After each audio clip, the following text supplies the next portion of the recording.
What's up, everyone? Jake from Nash Power Sports. Hope you're having a great day. I want to tell you about a scenario that we encounter at my dealership fairly often. So let's say you're a middle-aged dude, you got a family, you got a decent job, and you're working hard, but you're feeling the pinch in 2024. You know, you're kind of just making ends meet.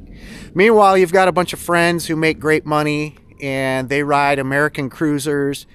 They get together a couple times a month in a parking lot with their Harleys and their Indians, and they go off on a group ride.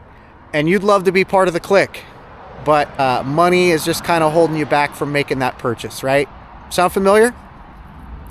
Doesn't mean you can't be part of the clique. Doesn't mean you can't get out and have a great time. You just might have to make a decision or find a bike that's a little more of a value proposition. Something like this right here. This is a 2024 Kawasaki Vulcan 900 Classic, and this is a nice cruiser. Now, I'm not going to tell you that this is as good or better than a Harley Softail or an Indian Chief or something like that, but it's a fraction of the price of those, and I think this gives you at least 75% of the experience of riding an American V-twin.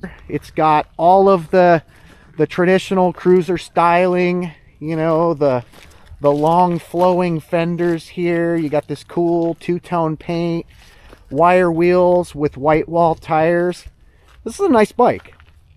Now, this has a 900cc V-twin engine. Now, this is air cooled and liquid cooled, so you can see the air cooling fins here on the cylinders, but you've also got a radiator here, so that radiator is hidden pretty well. It looks like an American V-twin. It really does.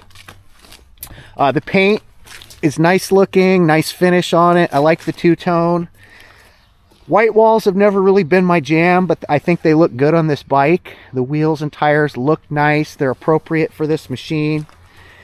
And I think this bike just gives you a real kind of chillaxed vibe. There's nothing about this bike that says big time performance or I want to go fast or anything like that, but it's a nice riding experience. The engine makes 78 pound-feet of torque, and it's pretty smooth the way it delivers the power. I feel like it's an appropriate amount of power for this bike and the way that this bike's going to be ridden. The riding position is really comfortable. Thick, comfortable seat. It actually kind of has almost like a little mini backrest here, so the reach to the handlebars is really nice. The bars are kind of pulled back. They fit right, you know, you're sitting very naturally and the bar is just right there in your hands.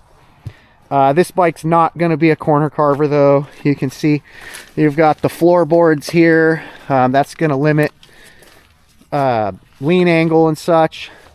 I took this through some twisty roads yesterday, though, and I found it to be pleasant. I didn't scrape the floorboards, but I knew this wasn't a bike that you want to push on a twisty road. It's just not meant for that. And let's be honest, most people aren't buying a cruiser-style motorcycle for its handling or its performance. They're buying it for the style, the vibe, and the ability to personalize and customize it. You know, cruisers are definitely a culture. People like to get together and show off what they've done to their motorcycle and look at what other people have done to personalize theirs. It's definitely a social world, and there's a lot you could do to this bike right here to make it a cool custom bike.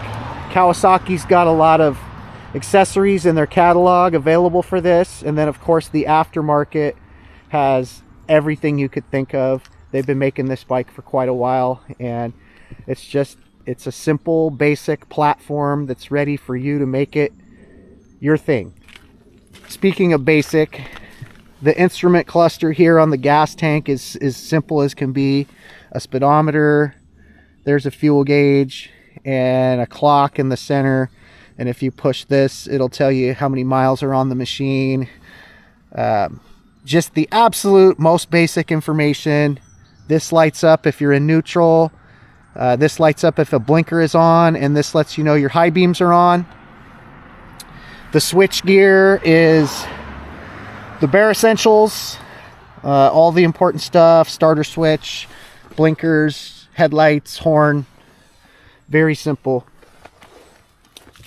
Now let's talk about the value proposition. So MSRP on this bike is $93.99.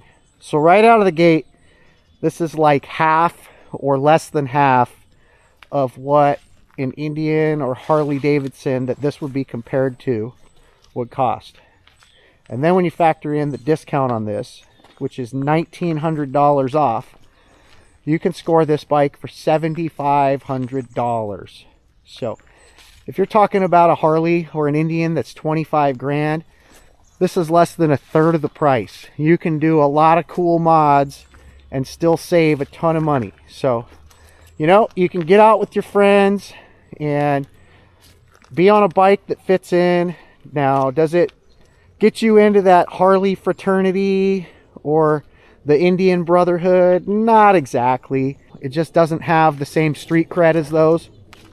But if you don't care about that, save the money and have a bike that you can afford that's going to be very reliable, and just put some cool stuff on this thing and make it a dope little custom. Anyway,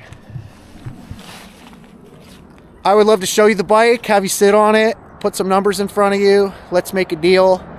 I'm the assistant sales manager at Nash Power Sports. Have a great day.